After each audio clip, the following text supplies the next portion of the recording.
Or, à celui qui fait une œuvre, le salaire est imputé non comme une grâce, mais comme une chose due. Allons très lentement, s'il nous plaît. On va encore voir là que la foi ne peut pas être une œuvre. Parce qu'il va prendre deux types de personnes. Première personne, quelqu'un qui fait une œuvre. Qu'est-ce qu'il reçoit en retour? Ce n'est pas une grâce. C'est une chose due.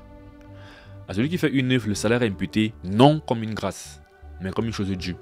Ça veut dire que si je viens te voir, tu m'embauches pour une journée de travail de 8h à 18h et on s'entend que tu vas me payer 100 € pour ma journée de travail.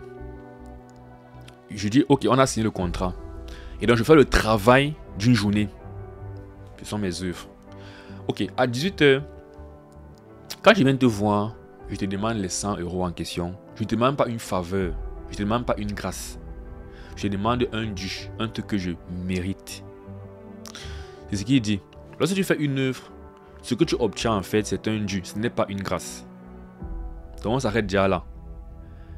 Est-ce qu'on peut dire que comme j'ai cru là, je vais demander à Dieu, je vais dire à Dieu qu'il doit me donner la justice? Ça veut dire, la perfection dont on a besoin pour aller au ciel, pour être appelé juste là. Est-ce qu'on peut dire, comme j'ai mis ma confiance dans ta promesse aujourd'hui, alors je mérite de partir au ciel? On ne peut pas le faire.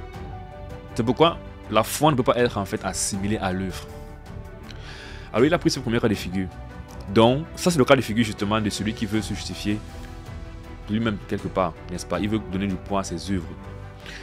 Il prend le second cas de figure, qui est celui qu'on devrait vouloir. Il dit, il y a celui qui ne fait point d'œuvre. Alors encore très lentement, ne courons pas. Celui dont tu vas parler ici ne fait pas du tout d'œuvre. Il ne fait pas du tout d'œuvre. L'œuvre c'est quoi? C'est l'obéissance à la loi de Dieu.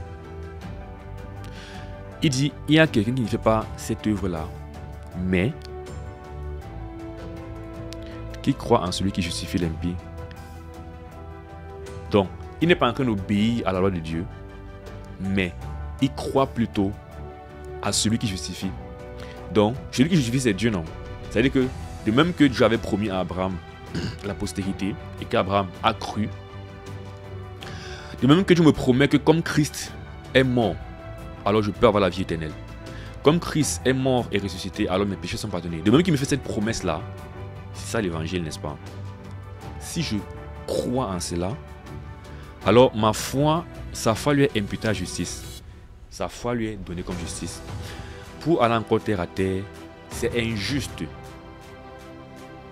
Ce n'est pas normal. Ce n'est pas mérité. C'est pour ça que c'est une grâce. Ce n'est pas juste que moi qui pêche, je me retrouve au ciel. C'est ça le paradoxe en fait avec l'évangile. Mais comme Christ a payé pour mes péchés, je peux me retrouver au ciel. La justice maintenant, comme on voit au chapitre 3, n'est-ce pas, de Dieu qui est manifesté dans l'évangile, c'est que s'il m'avait laissé partir au ciel, tout simplement comme ça, sans que personne ne paye pour mes péchés, il aurait été injuste. Mais comme Christ a payé pour mes péchés, Dieu n'est pas injuste. Il peut me laisser partir au ciel en restant juste. Il peut me justifier. Il peut être juste tout en justifiant celui qui a la foi. Donc, si on résume les deux cas de figure, il y a un gars qui a fait les œuvres.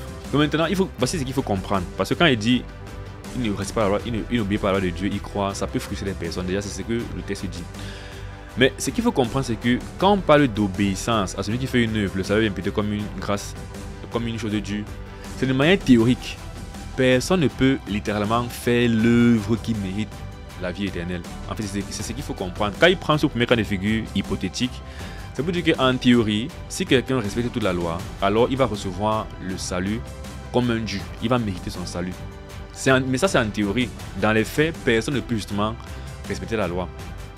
C'est donc pourquoi il faut abandonner cette idée de compter sur les œuvres. Il ne faut pas se dire que bon, je vais prendre une partie de mes œuvres et je vais compléter avec la foi.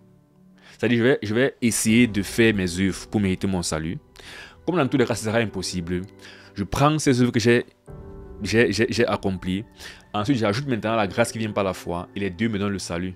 Ce n'est pas comme ça que la Bible parle.